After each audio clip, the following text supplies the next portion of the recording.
بریم با هم مراحل آماده سازی و پرواز با پاراموتور رو ببینیم. موتور رو چک میکنه، ملخ رو چک میکنه، دوربین رو آماده میکنه، اینجا بالش رو باز میکنه و شروع به چک کردن میکنه.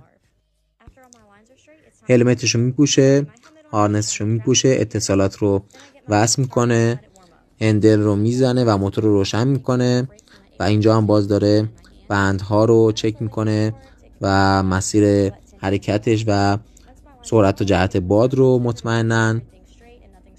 این ویدیو توی اینستاگرام 17 میلیون بازدید خورده و همین خاطرم من تصمیم گرفتم که براتون بذارم. اقدام به دویدن میکنه، بال بالای سرش میاد و اینجا آماده پرواز هستش.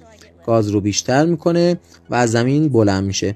پرواز با پاراموتور یه چیزی شبیه پرواز هواپیماست، فقط بال رو بالای سرش باید بیاره که هواپیما آماده بشه و گازش رو بگیره و بالا بره و اینجا هم میبینید که ارتفاع میگیره و از پروازش لذت میبره و میتونه هر چقدر دوست داشت دور بزنه و پرواز کنه و بیاد راحت فرودش رو انجام بده. یه پرواز بسیار ایمن و بسیار لذت بخش.